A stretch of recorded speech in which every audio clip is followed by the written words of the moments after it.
Hello and welcome to Tell Me About Your Game, the podcast where we normally talk to board and tabletop game designers about their designs, but we're taking a slightly different approach here. Today we're going to be chatting with Joshua, Aaron, and Paul about their product Boardweaver. Gentlemen, welcome to the show. Thanks for having us. Yeah. Okay. So I don't know how you've determined who's going to introduce the concept of Boardweaver, but I'm going to hand it to you. What is Boardweaver and why should we be excited about it? I guess we didn't really pre-plan that, but I can give you the initial rundown. Yeah, so it was about 2.5 years ago, Paul and I started, we had like a hackathon where we got together and we're like, we want to build something really cool. And we're avid board gamers. We had a weekly board game group, and we were doing kind of like online games with our friends too. And so we're like, we should be able to play our favorite games, but have, house rules. So that's kind of how Boardweaver started, where we wanted to be able to add house rules to our favorite board games. And it's evolved a lot since then. But about a few months ago, beginning of April, Joshua was chatting with me and he was like, oh, I really want to build this game. And so I'm like, oh, you should try out Boardweaver. So he was the first person to build a fully functional game on the platform. And yeah, that's kind of how it got started. So how long did it take to build that first game? That first game took a long time to build because the first build was essentially like a way to identify all the places the platform still had gaps. And not even necessarily gaps either, but also like how we were doing things, whether or not it was going to meet the needs of complex board games. And so we made some pretty radical changes along the way to the platform itself. To give it much more functionality in terms of like graphics, what it could display and things like that.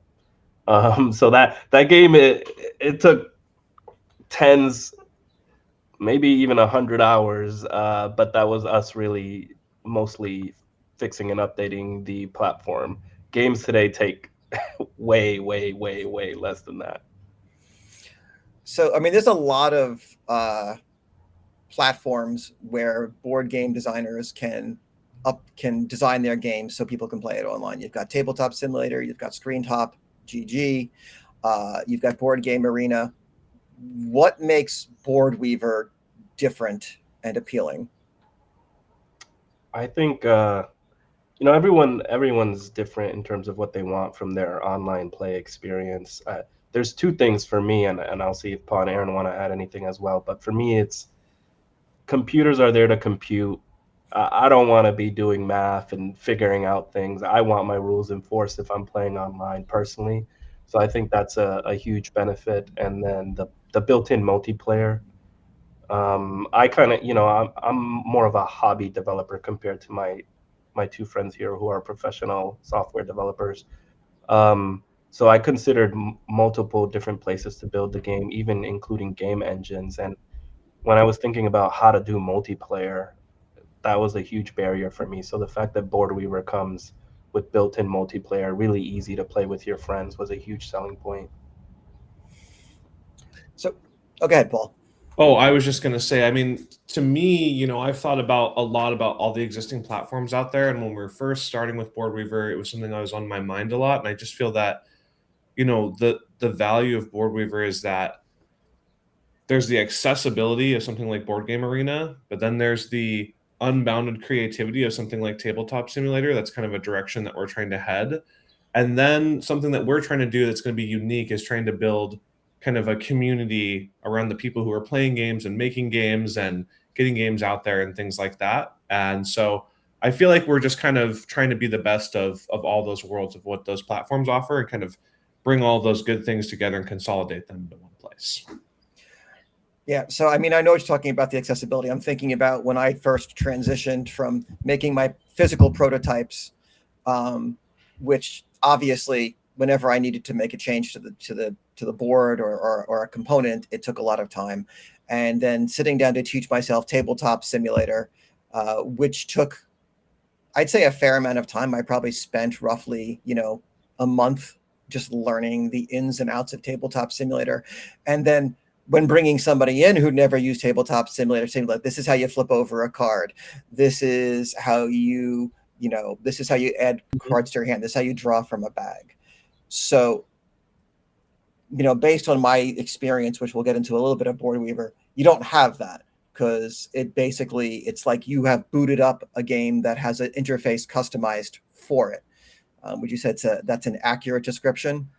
And as Joshua was saying, is that the rules are already enforced, and that is the problem with Tabletop Simulator, right? You have to come in and teach the person the game. Like, in an ideal world, the digital version of a board game is way easier to play, so that you're really excited to play that physical game at some point with your friends, right?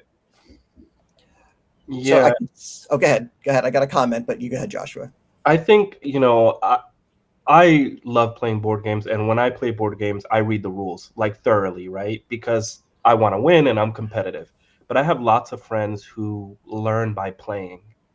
And I feel like our platform has the capability, and when we look at your game, Jeff, we can see that if you don't know the rules perfectly, the information can kind of be built into the game and almost teach you how to play as you go along. So you've specifically, positioned this as a platform for board game designers to play test their designs, correct? So one of the things I'm thinking about that might be a slight disadvantage here, and again, you can correct me if I'm wrong. So the fact that Tabletop Simulator is not rules enforcing means that if I'm doing a play test and suddenly I want to do something differently and I go, okay, no, now actually we're going to play this way, I can just tell the other players and that's how we're going to do it. It's going to be slightly more complex in Boardweaver. Am I correct in that? Yeah, that's definitely true. Like, if you're kind of like iterating on the rules in real time, then Boardweaver is going to be slightly more cumbersome because it is enforcing those rules. So I think it's good in situations where you want to do kind of blind play tests, where you're having two people who, are not you playing the game or who have never played the game before, so that they can get a sense of how to play the game without your involvement. But yeah, if you're trying to swap out the rules mid-game, then it's not the best. Yeah. We do want to add some functionality like that, where you can kind of hot swap the rules for a live match that's going on, but we don't have that yet. And it would still be more cumbersome than just telling everyone, hey, we're going to change the rules this way. Yeah, I mean, if it depends on the complexity of the thing. If you're like, oh, you're going to draw 5 cards instead of 4, like you said, you can just tell people that as you're playing and it's instantaneous. That kind of change on Boardweaver might take 10 minutes. So I guess that, but if you're making like a radical overhaul of your whole game rules, then yeah, it could take longer than that. So I'm almost seeing it, and you let me know if you agree or not, that it almost feels like Boardweaver might be best positioned as something, and this is actually something you've shared with me, we've talked before, for games that have a pretty well-established rule set. So you're not going to be able to open up Boardweaver and just kind of like play your game on the fly. Like maybe something like Tabletop Simulator might be good for something like that, the early alpha stages of a game. And then once you've got it well locked down, then you can go into Boardweaver and fine tune it. Do you think that's an accurate description, or do you see it differently? I think that's an accurate description of where things are at today, but just you bringing that up has gotten like the gears turning in my brain of like what parts of the rules can be parameterized so that you can have sliders and toggles to change, very logical aspects of the rules as you're building it. Like, you're giving me lots of ideas, and I think that, we're not here to like replace other solutions that people do. We're here to do the best at what we're trying to do, but at the same time, it's like I can see how one day when we want like more and more and more types of designers to make games, we may want more of that flexibility. So that's a really great point. So I can definitely see that working really well, and as a designer, because I'm always thinking in terms of when I'm designing a game, like what are the levers I can pull for game balance. Mhm. And if I could define those parameters in advance, how many cards am I drawing? How many spaces does this piece move? How much damage does this thing do? So not so much the core rules, which I really do feel might be better in a much more free form environment, like Tabletop Simulator, where you can do whatever you want. But once it gets to a certain point and you've got those levers identified, okay, let me tweak this, tweak that, and see how it works. If you could get those sliders or those buttons that are on off working, that would be a truly amazing feature of it. Yeah, because that like lowers the threshold to how fleshed out your game needs to be before you can start iterating on Boardweaver. So that's a great idea, and I'm really excited to talk more with Aaron and Joshua about that later. Okay, I will take my commission offline for providing that idea. Sounds good. It's all documented here.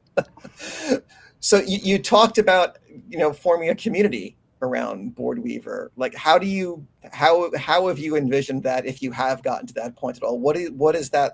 What do you see that looking like? Well, for me personally, this early days that we're having these conversations, because we're still mostly focusing on polishing the platform and the experience of creation and all that. But to me, like, I would love to have ways in the future where like artists can connect with designers, and where, in the long term, maybe publishers can connect with designers and things like that. And maybe having ways for there to be competitions and leaderboards and kind of some of the things you see on other sites, but go maybe a step deeper, like maybe have competition with an actual prize and things like that. Like, that's kind of just my thoughts on it. I don't know what Joshua and Aaron may want to add to that, though. I think there's a lot of spaces where the board game community currently gathers. There are, of course, your podcast, your Discord server, and there's others, similar communities.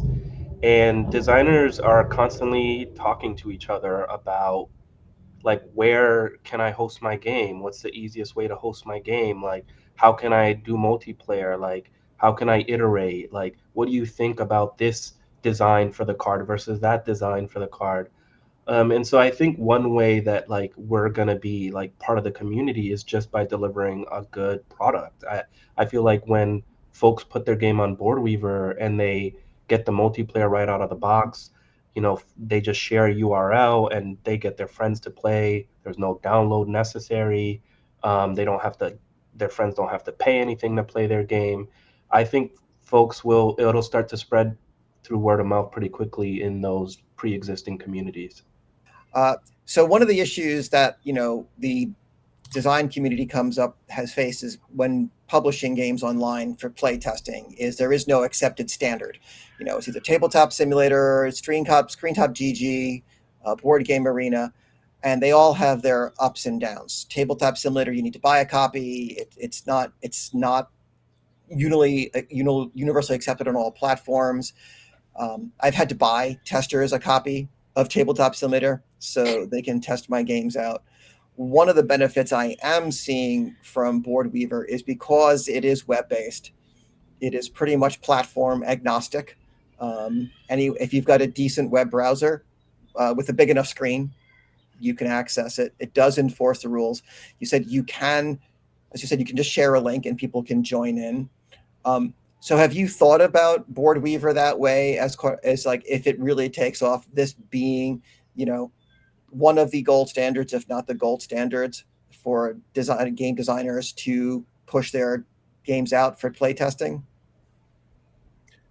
I would say absolutely. I mean, I would love for Boardweaver to get huge and to grow the board game community even more, and for the other platforms to be like, whoa, we got to do some interesting stuff to make us want to do more interesting stuff and keep growing the capabilities and the communities within and outside of the site. And so, yeah, I would say that that's at least my goal personally with Boardweaver. I mean, I just, love board games. These guys here, they love board games too. And we just want it to be easier for more games to come out, because I feel like with the tools that are available to us today, just the possibilities are almost endless for what you can do and how quickly you can do it. So, yeah. And I would love for folks to go to Boardweaver, because a friend of a friend built a game on there to play it. And they play that game, but then eventually, they're like, hey, like let's try a different game today. And for it to be a place for folks to also just engage with other games that they never even knew about. Yeah. Yeah, I we've could also, go. oh, sorry. I was going to say we've also talked about like expanding how board games can be used in different ways. Like we've talked about teachers potentially building topic specific games so students can have a fun way to learn a new topic. When you lower the barrier for creating games, I think we'll see all sorts of interesting things happen. So I want to dig into that a little bit, Aaron. You said lower the the barrier for creating games, and specifically in an online environment. Um, so one of the things that we're going to discuss is that we're going to be demoing my game in a little bit and how it's been implemented in Boardweaver, because it's my podcast, and what's the point of having power if you can't abuse it? So we're going to demo my game. You all knew nothing about this game a little over a week ago, maybe even less than a week ago. You had no idea what the game was, no idea what the rules were. And now, in well under a week, there was a fully functioning rules enforcing version of the game.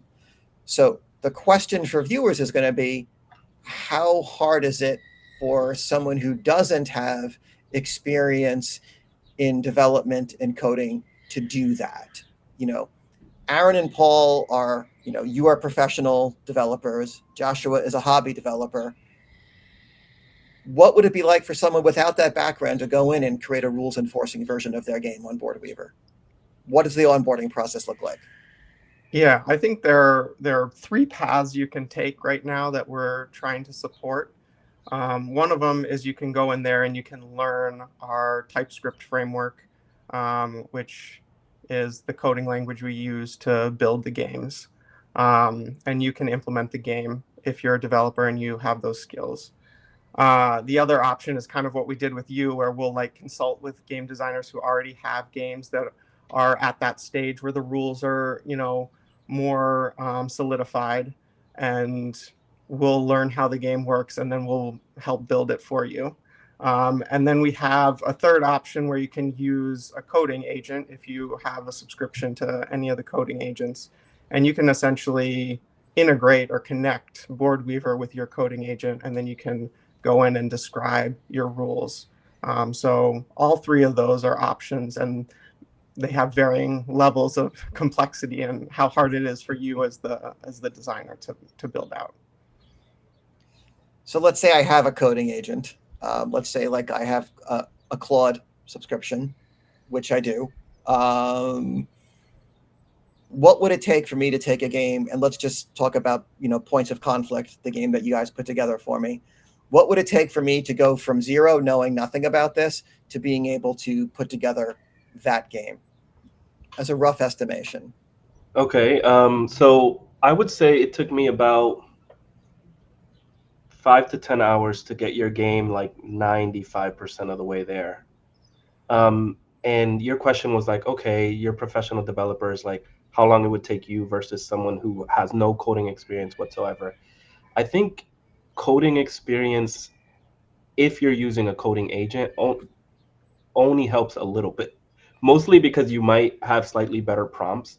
But like I think that Jeff, if we had set you up with the MPC, if you had plugged in your coding agent, I think you would have gotten it done in about 10 hours. Maybe it would have taken a little bit longer. Um, so here's the advantage. When you're the developer, you know your own rules in and out. So if there's some ambiguity or some question, you can solve it versus, when I was working on your game, there was various small things where I was like, oh wait, well, how exactly does the knight jump? And I thought it was a checkers jump versus the way it actually works, which is more versatile. Um, so, when you're the developer, it's your baby and you kind of know those ins and outs. So that helps a lot. And then the other thing I would say too, it's actually really fun to like see it come to life. Um, yeah.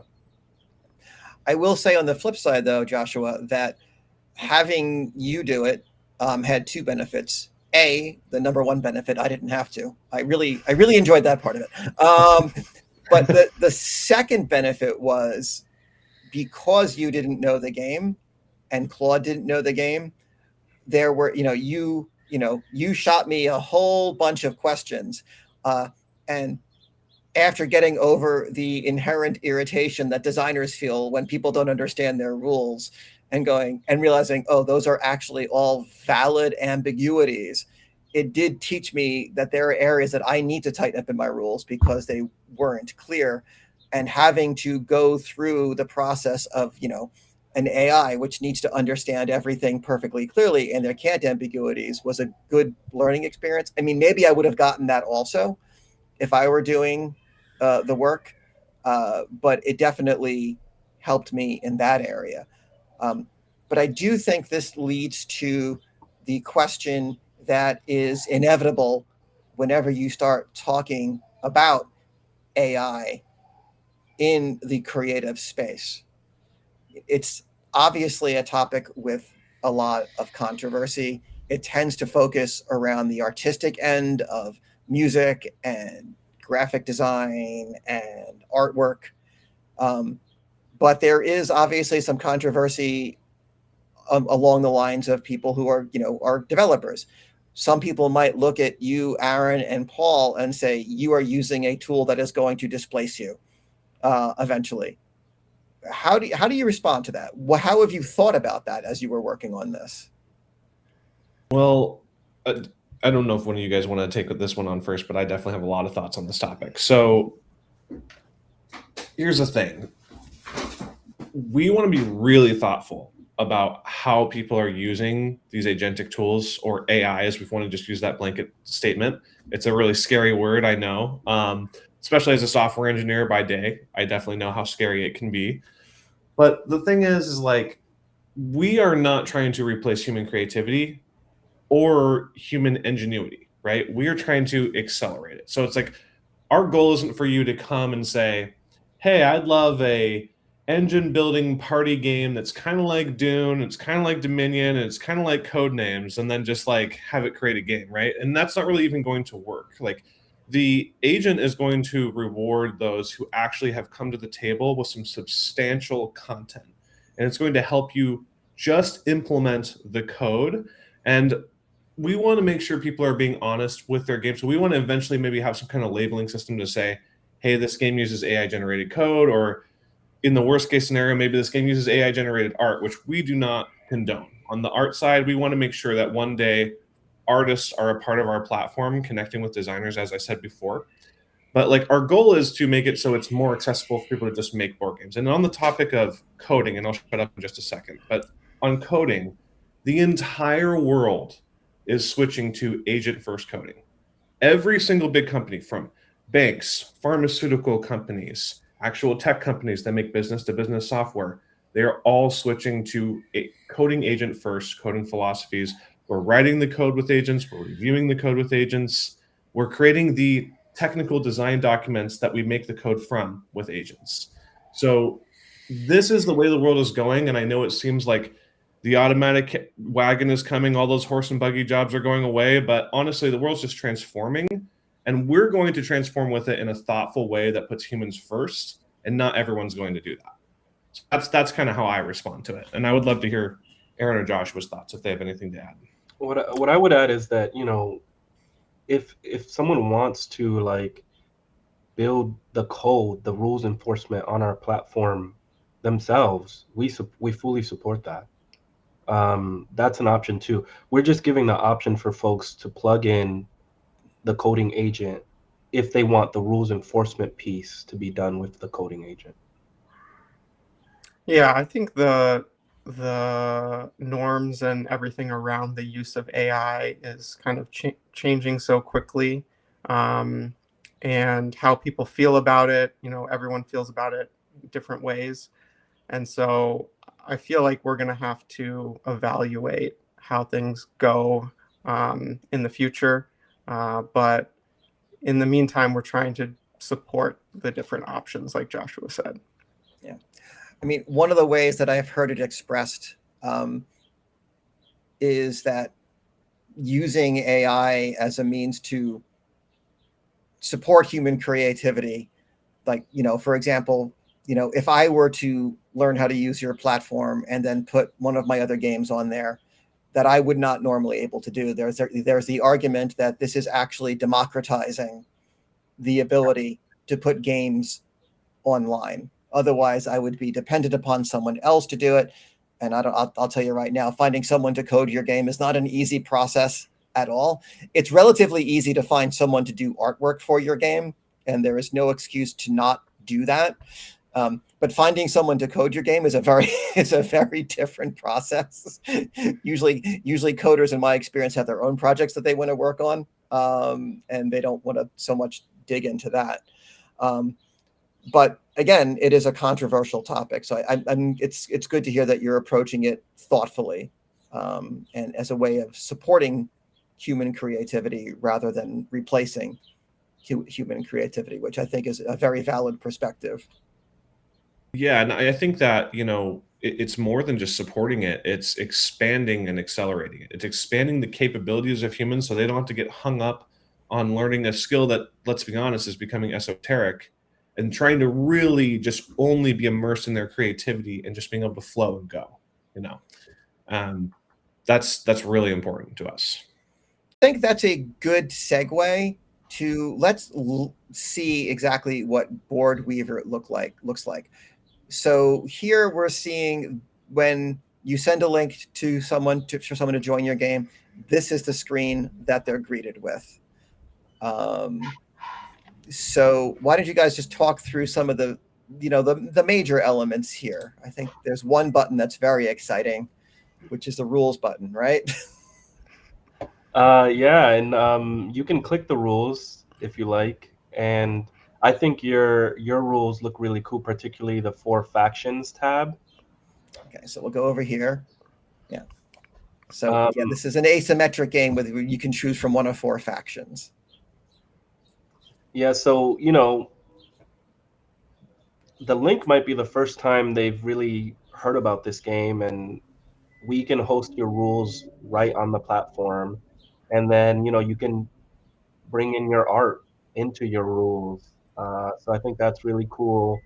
The other thing, as the like game host, you can click and you can have different versions of your game. So you might have a version that's already published, which is you got it where you want it to be and all the rules are functioning, and you can also have one that's kind of still in beta. So you can test new functionality that you've added while still allowing other people to play the more established version. And then, of course, the best button of all is start match, and jump right in. That's a good button also. Yeah. Should I go ahead and get us started? Go ahead. Yep. So here's your game, and it looks like it's your turn. Yeah.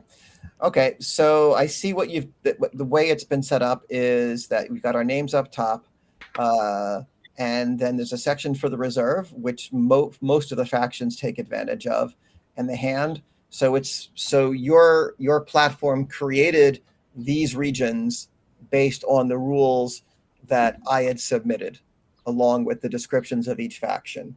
So there's the 4 factions down here. So I will start with the relatively straightforward kingdom. So again, your platform correctly interpreted that I have to choose a corner now. So if I click a corner, let's just say bottom right, it automatically sets up all of my units, which again is which are predefined, and then puts them onto the board themselves. And it's giving me 2 action tiles, which we'll talk about briefly. And then I believe you now have an option to choose a faction. Yeah, and I'm gonna choose the monstrous, and it automatically knows that your rules has to be a cross, so I'm not even giving the option. We could give the option if we wanted to, yeah, and then it just jumps right into your turn. Yeah. So the way the game works, and I don't want to get into too much detail because this is about Boardweaver, but what it figured out is like you get 2 action tiles that let you activate your units. They're broken up by region. So the brown action tile will let me activate any of my units in the brown territory. And then the white action tile lets me activate any unit on the board, although they're all on the in the brown territory now.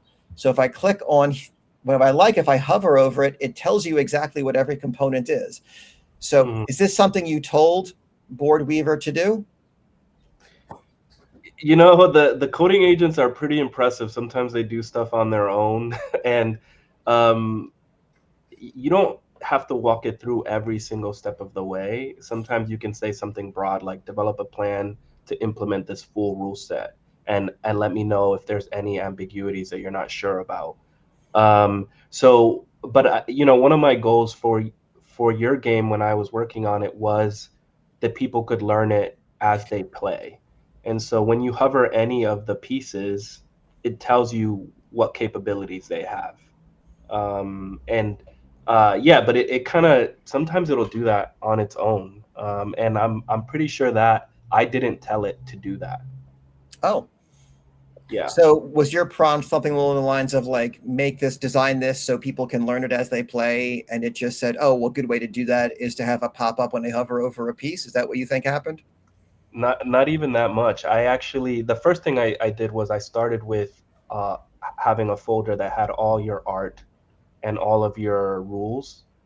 And I told the coding agent, carefully review the rules and let me know if there's anything that you're not clear about in order to begin implementing this. And then I had built another game on here, a card game, and I said, you know, if you need an example for anything, feel free to look at this other game. And I think my theory is that the coding agent saw that I used the tooltips in my other game, so it automatically implemented it in your game.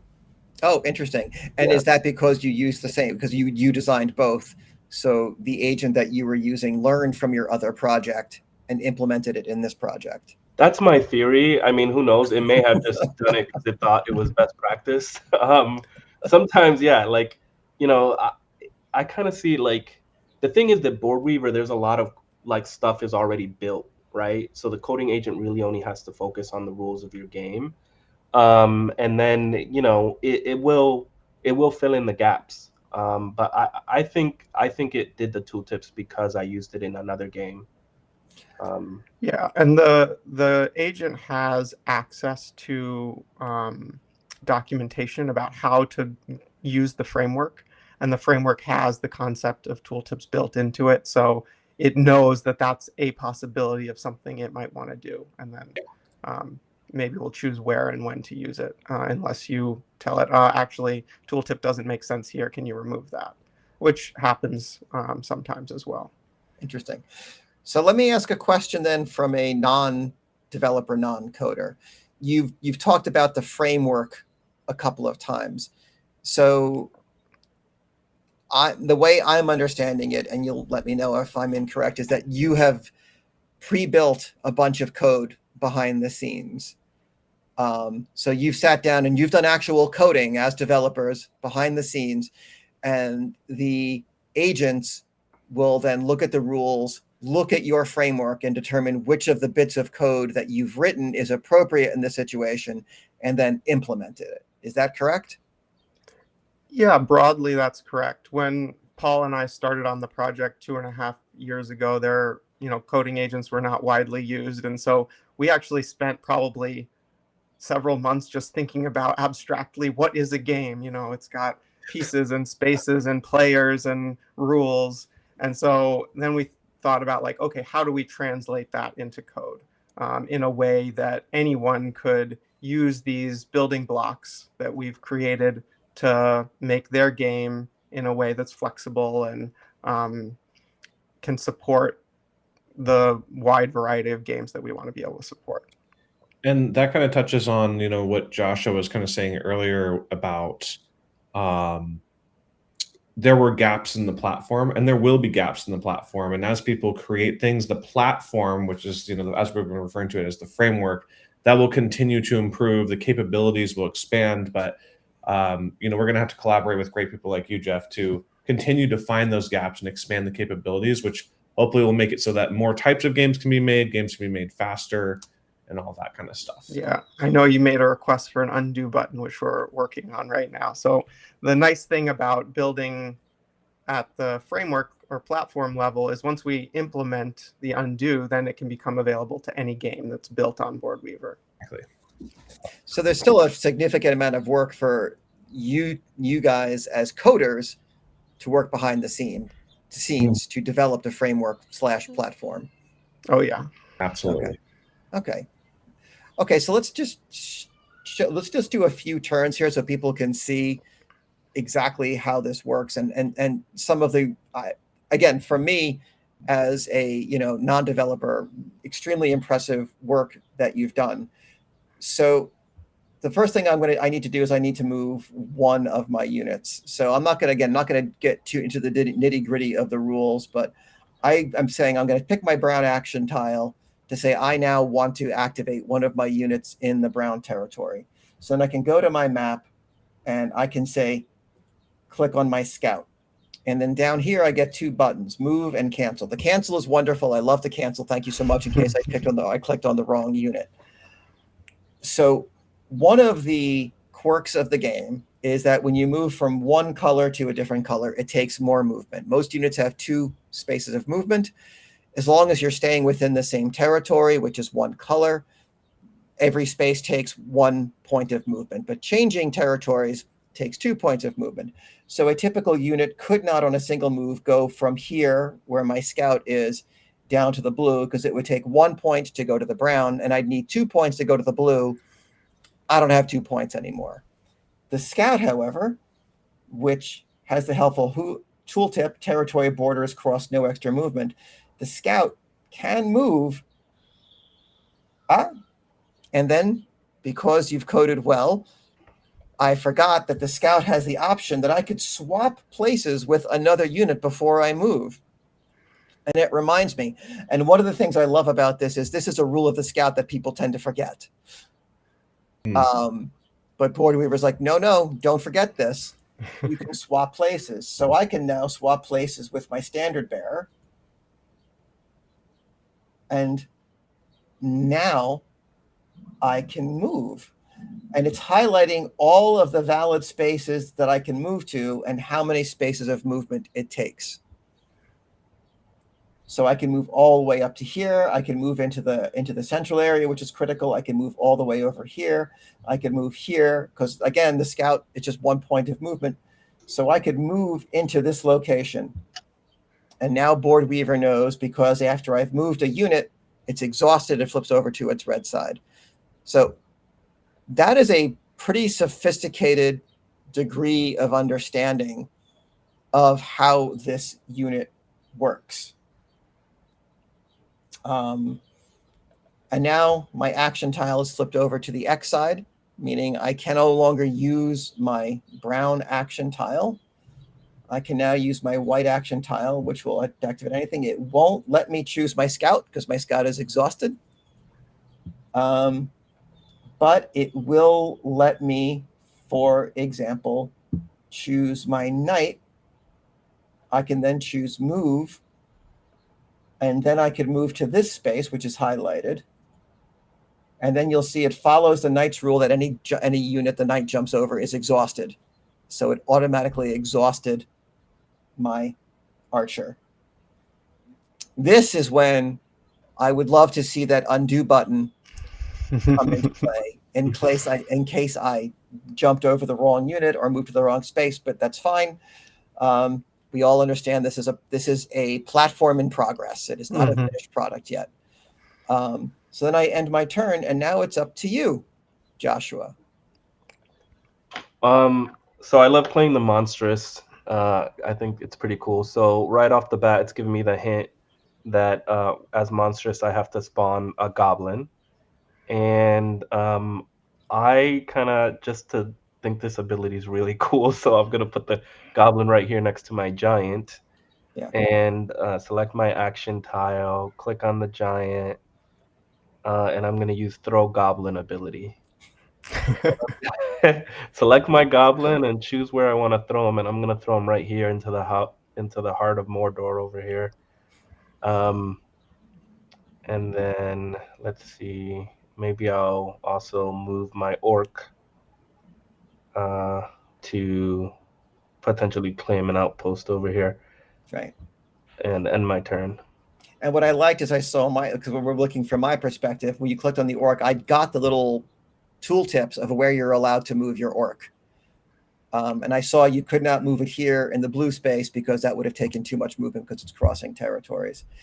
So just to highlight that if you look at the hut, it says at the start of the action phase, if the hut is ready, deploy a goblin from your reserve in a free space adjacent to it. So since your hut was not exhausted, which is your headquarters, you had to spawn a goblin. And Boardweaver does understand the difference between may and must in the rules, because I had the option for my scout to change positions because it's a may, but you did not have the option. You have to spawn a goblin to start your turn if your hut is ready.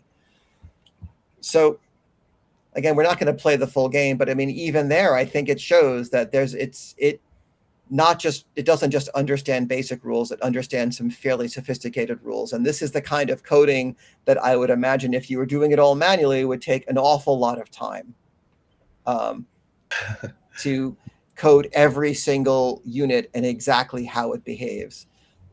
But Boardweaver read my rules, looked at all of my references, understood what needed to be done. And I'm going to just caveat here saying I understand that AI doesn't actually understand. But just for ease of language, goes to your framework, finds the framework portions that are relevant to these specific unit rules and implements that code. That's how it works, correct? That's right. Yeah. Yep. That is, again, very, very impressive from my perspective, especially if you're saying that someone like me, an inexperienced coder, could put this together in about 10 hours. And I just want to go back to something I think that I can't remember whether it was Aaron or Joshua said to me, and it wasn't really all 10 hours of me sitting in front of a keyboard. That 10 hours would include me giving a prompt, going off and doing dishes while the agents are putting it together. Yeah, I have 4 kids in this house, so it was a lot of times was like, yes, do this next step, and then I was running to go change a diaper or something, listening to my Audible book. So, all in all, extremely, extremely handy, and I can totally see the value of this for someone like myself. So, the way I'm almost conceptualizing this is a bit of an evolution. So, in the beginning, prior to online platforms like Tabletop Simulator, Board Game Arena, or the more recent Screen Top GG, if I wanted to build a game, I had to do it all physically. Every time I needed to iterate it, I need to go back. I needed to print out more things. I needed to break out my scissors again. I needed to break out my laminator again. I needed to get everyone together at my place and test it. And then we'd think about this rule change, and I go, all right, well, come back in a week after I make those changes and do all the printing. And then Tabletop Simulator. It was like, okay, then I could be like, okay, come back tomorrow. After I do some tweaks online, upload my new graphics or whatever. And now what you're saying is with Boardweaver, it could be like, come back in 10 minutes. Is that really what you're saying? Absolutely. Yeah, it depends on the complexity of the change, but yeah, okay. Like Jeff, you mentioned the night movement. I hope I understood your change, but literally like 10 minutes before this video started, I went in and I implemented a change. I think if I understood what you said right, it should move the way you described to me. And that took So I specifically didn't do that because I thought it might not be implemented correctly. So this is a change I mentioned maybe like 2 hours ago. So we're talking about a rules change I had mentioned in the Discord chat maybe 2 hours ago, about where the knight wasn't being given the correct options when it had the option of moving someplace without jumping or moving someplace with jumping. Yeah, Uh, I thought it was a checkers jump, like you had right. to, continue in a straight line, whereas it's more like a Mario jump where you jump on the head of someone and then you can, go to whatever Right. space from there.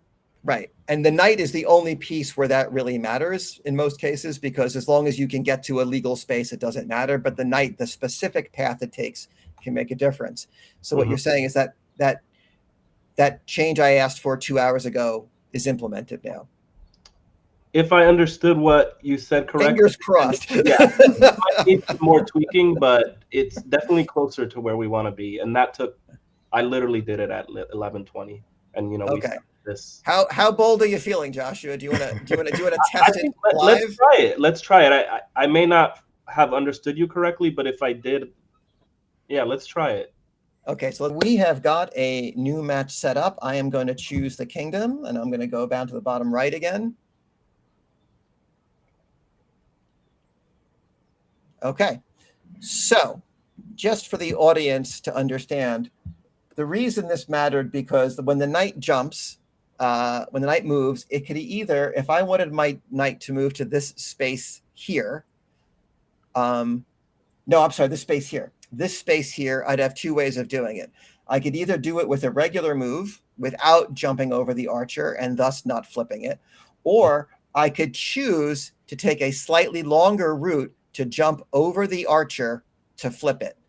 So that is a critical strategic decision in the game about whether I want to flip the archer with the jump. So previously what was happening is if I chose the knight to move, I was only being given the option. If I wanted to move here, I was only being given one option. Because So of what my understanding of the rules. Yeah. right, because Joshua can't read rules is what we're going to say that as. It's certainly not that my rules were ambiguous. That could not be what happened. So I am now going to choose to move my knight. And what should happen after I click move is I should be given two choices. So let's see what happens. So if I want to move here, I now have a button, jump, flip the jumped unit, walk around, no flip. So if I click jump, flip the jumped unit, it should move here and flip my archer, is what you're saying should happen. Mm-hmm. And it did. Yeah. I think there's probably still some tweaking that needs to be done, but the point is that, like, that took, I literally, it's risky, right, to do it right before we're gonna have the interview. But I was like, you know what, let me just do it real quick. And I think it mostly worked. I still have a question of whether, like, it can like move forward a step, jump on someone, and move back to the step it was on. No, actually, if you read the rules, a unit can never re-enter a space it was in during a single move. Oh, okay. So Yeah.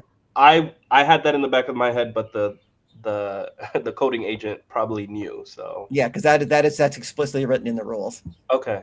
All right. Okay, Good to know. so I think that more than anything else is a pretty impressive demonstration, because you said you did this 10 minutes before we started recording this. Mm-hmm. And it may not be the most elegant way to do it. There might be more elegant ways to do it, but still, it was a pretty significant change in the decision tree for the platform, Yeah. which you did in just a few minutes. It's the power of iterating. Like, as the designer, you can go in, you can change it, and you can say, you know what, actually, I don't like it that way, and then go back in and change it just as quickly. Yeah. Okay.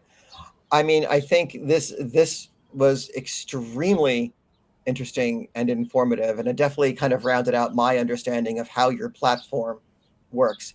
So let me ask, what's next for your team, and what, if any, viewers are interested in this, what can they do? How can they reach out to you?